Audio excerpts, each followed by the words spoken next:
Hello, welcome to market discussion of the day. Today, September 19, 2025, Friday ആണ്, weekend ആണ്. So weekend market ഡിസ്കഷനിലോട്ട് പോകുന്നതിന് മുന്നേ ആയിട്ട് നമ്മളുടെ പുതിയ ബാച്ച് ഓൾറെഡി ഈ ആഴ്ച സ്റ്റാർട്ട് ചെയ്തിട്ടുണ്ടായിരുന്നു. സോ അടുത്ത ബാച്ച് അടുത്ത ആഴ്ച സ്റ്റാർട്ട് ചെയ്യുന്നുണ്ട്. ഫ്രീ ആയിട്ട് ഫോറക്സ് ട്രേഡിംഗ് പഠിക്കാവുന്ന എല്ലാ ആൾക്കാർക്കും എൻ്റെ ഡിസ്ക്രിപ്ഷനിൽ നമ്പർ ഉണ്ടാവും. എനിക്ക് മെസ്സേജ് അയച്ചു കഴിഞ്ഞാൽ ബാക്കി കാര്യങ്ങൾ ഞാൻ കോർഡിനേറ്റ് ചെയ്യുന്നതായിരിക്കും. വീണ്ടും എടുത്ത് ഓർമ്മിപ്പിച്ച് പോവുകയാണ്. രാത്രി ഇന്ത്യൻ ടൈമിങ് 7:30 മണിക്കും 10:30 മണിക്കുമായിട്ടാണ് ഈ ബാച്ച് നടക്കുന്നത്. രണ്ട് സമയത്തും ഒരേ കാര്യങ്ങളായിരിക്കും സംസാരിക്കുന്നത്. നിങ്ങൾക്ക് ഇഷ്ടമുള്ള ബാച്ചിൽ കയറാം, പക്ഷേ ഫ്രീ ആയിട്ടുള്ള ആൾക്കാർ മാത്രം മെസ്സേജ് അയയ്ക്കുക. ഈ ഒരു ടൈമിങ്ങിൽ ഫ്രീ ആയിട്ടുള്ള ആൾക്കാർ മാത്രം മെസ്സേജ് അയയ്ക്കുക എന്നുള്ളത് എൻ്റെ ഒരു റിക്വസ്റ്റ് ആണ്. Okay, so coming to market discussion, coming to fundamental side. So നമുക്ക് ഇന്നത്തെ ഫണ്ടമെൻ്റൽ സൈഡിലോട്ട് നോക്കുമ്പോൾ ആക്ച്വലി നമുക്ക് വലിയ ന്യൂസുകൾ ഒന്നും തന്നെ ഇല്ല. Bank of Japan interest rate already വന്നു കഴിഞ്ഞു. JPY ഡയറക്റ്റ്ലി അഫക്റ്റ് ചെയ്യുന്ന ബാങ്ക് ഓഫ് ജപ്പാൻ്റെ ഇൻട്രസ്റ്റ് റേറ്റ് അത് വലിയ വ്യത്യാസമൊന്നുമില്ല. 0.5% തന്നെയാണ് ഇൻട്രസ്റ്റ് റേറ്റ് വന്നത്. അതിനുശേഷം bank of Japan press conference നടന്നിട്ടുണ്ടായിരുന്നു. ഇപ്പോൾ 10 മണിക്ക് ECB പ്രസിഡന്റ് ലഗാർഡിൻ്റെ സ്പീച്ചുണ്ട്. നമുക്ക് എല്ലാവർക്കും അറിയാം ലഗാർഡ് യൂറോയെ എത്രയും മുകളിലെത്തിക്കാം അതിന് വേണ്ടിയിട്ടുള്ള കാര്യങ്ങളാണ് ചെയ്യുന്നത്, അല്ലേ? സോ ആ ഒരു സ്പീച്ച് ഓൾറെഡി നടന്നു കഴിഞ്ഞു. സോ ഇനി പ്രത്യേകിച്ച് ന്യൂസുകളൊന്നും ഈ ആഴ്ച ഇല്ല എന്നുള്ളതാണ് ഏറ്റവും വലിയ പ്രത്യേകത. ഓക്കെ, സോ നമുക്ക് നേരെ എന്താ പറയുക, നമുക്ക് അടുത്ത ആഴ്ചത്തെ ന്യൂസിനെ പറ്റിയും അടുത്ത ആഴ്ചത്തെ ഇമ്പോർട്ടൻ്റ് ആയിട്ടുള്ള കാര്യങ്ങളും എപ്പോഴൊക്കെയാണ് മാറി നിൽക്കേണ്ടത് എന്നുള്ള കാര്യങ്ങളൊക്കെ നമുക്ക് അടുത്ത ആഴ്ച സംസാരിക്കുന്നതായിരിക്കും ബെറ്റർ. ഞാൻ ജസ്റ്റ് നമുക്ക് അടുത്ത തിങ്കളാഴ്ചത്തെ കാര്യം മാത്രം ഒന്ന് സംസാരിക്കാം. കാരണം എന്തെങ്കിലും ഇമ്പോർട്ടൻ്റ് ആയിട്ടുള്ള ന്യൂസുകൾ ഉണ്ടോ എന്ന് അറിയണമല്ലോ. കാരണം തിങ്കളാഴ്ച ഓടിക്കേറി മാർക്കറ്റ് കയറി എന്തെങ്കിലും ട്രേഡ് എടുത്തു കഴിഞ്ഞാൽ നമുക്ക് അതിനനുസരിച്ചിട്ടുള്ള എന്തെങ്കിലും പ്രിക്കോഷൻസ് വേണമല്ലോ. സോ ഫസ്റ്റ് വേറൊരു കാര്യം കൂടി,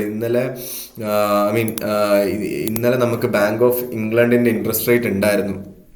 അതിൻ്റെ റിസൾട്ട് കൂടെ നമുക്കൊന്ന് നോക്കാം.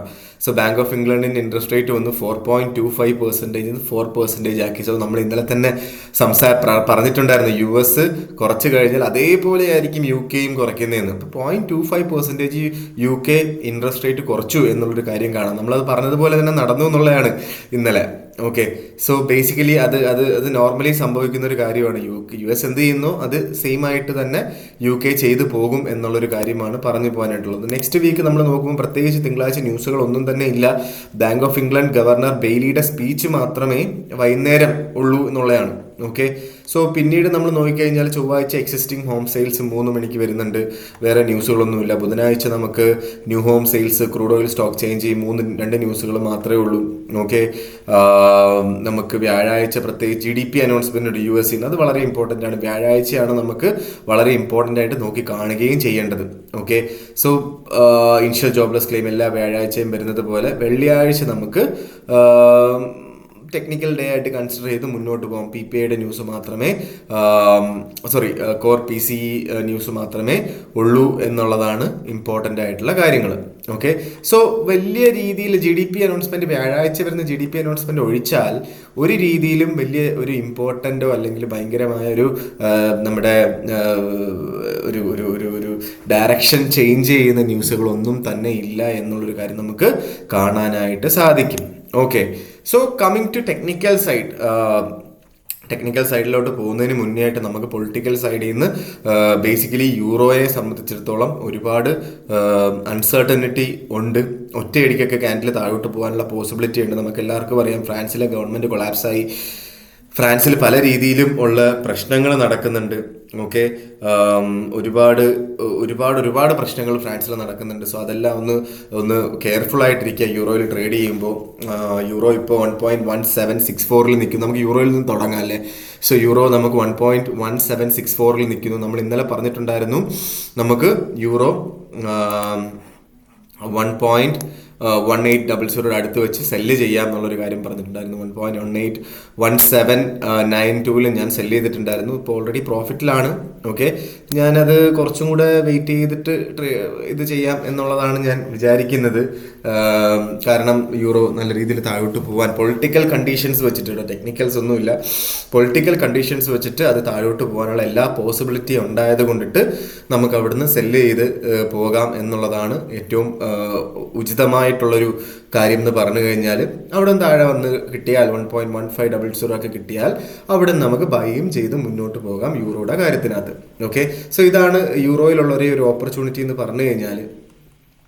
നമുക്ക് നേരെ JPY, നമ്മൾ എപ്പോഴും ഫസ്റ്റിൽ പറയുന്ന JPYയിലോട്ട് വരുമ്പോൾ 148 അവിടെ നിന്ന് സെല്ലെടുക്കണമെന്ന് ഞാൻ ഇന്നലെ പറഞ്ഞിട്ടുണ്ടായിരുന്നു.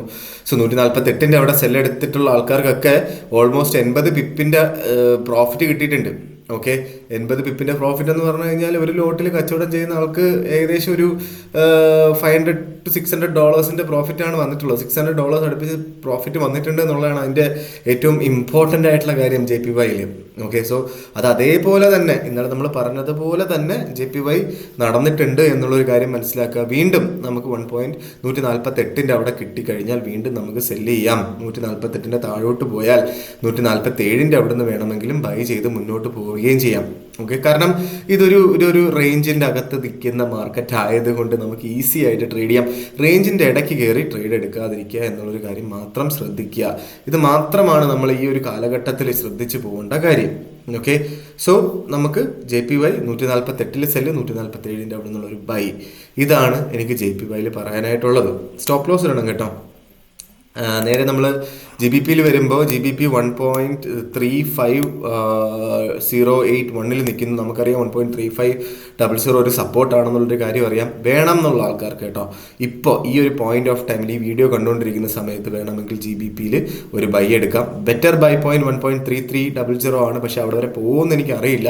ഇവിടുന്ന് നമുക്ക് സ്റ്റോപ്പ് ലോസ് ഇട്ടുകൊണ്ട് വളരെ ചെറിയ ക്വാണ്ടിറ്റി എടുത്ത് സ്റ്റോപ്പ് ലോസ് ഇട്ടുകൊണ്ട് 1.3500 അവിടെ നിന്ന് ബൈ ചെയ്യുന്ന ആൾക്കാർ 1.3460 താഴെ സ്റ്റോപ്പ് ലോസ് വെക്കണം, നിർബന്ധമായിട്ടും വെക്കണം.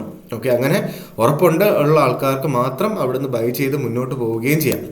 ഓക്കെ, സോ GBP നമുക്കറിയാം ഒരു ബൈയിങ് പ്രോഡക്റ്റ് ആണ്. അത് സെല്ല് ചെയ്യാനായിട്ടുള്ളൊരു സാധനമല്ല എന്ന് നമുക്കറിയാം അല്ലേ.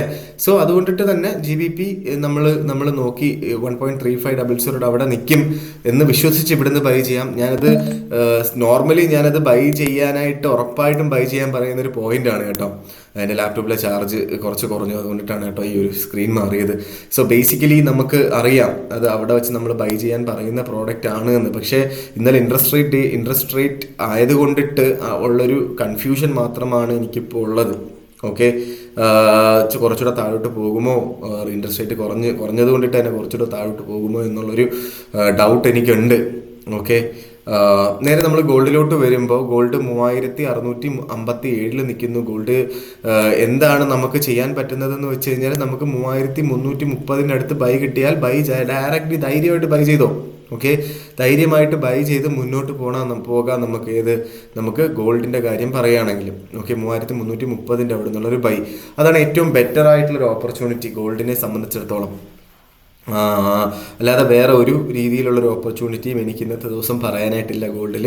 അതും ചെറിയ ലോട്ട് തന്നെ ചെയ്യുക. ചെറിയ ലോട്ട് ചെയ്താൽ നമുക്ക് കൂടുതൽ സ്റ്റോപ്പ് ലോസ് ഇടാം. വലിയ സ്റ്റോപ്പ് ലോസ് ഇട്ടാൽ ആ സ്റ്റോപ്പ് ലോസ് ഹിറ്റ് ആവാതിരിക്കാനുള്ള പോസിബിലിറ്റി കൂടുതലാണ്. നമ്മൾ പാനിക് ആവത്തില്ല. ചെറിയ ലോട്ടിൽ മാത്രം ഗോൾഡിൽ കളിക്കുക. 3330 എന്ന് പറയുന്ന ബൈ ഓപ്പർച്യൂണിറ്റി എടുത്ത് മുന്നോട്ട് പോവുകയും ചെയ്യാം എന്നുള്ളതാണ് എനിക്ക് ഗോൾഡിലുള്ള ഒരു ഓപ്പർച്യൂണിറ്റി. ഒരേ ഒരു ഓപ്പർച്യൂണിറ്റി, വേറെ ഒരു ഓപ്പർച്യൂണിറ്റി ഇല്ല. 3330 അവിടെ നിന്നുള്ളൊരു ബൈ. ഇതാണ് എനിക്ക് പറയാനായിട്ടുള്ളത്.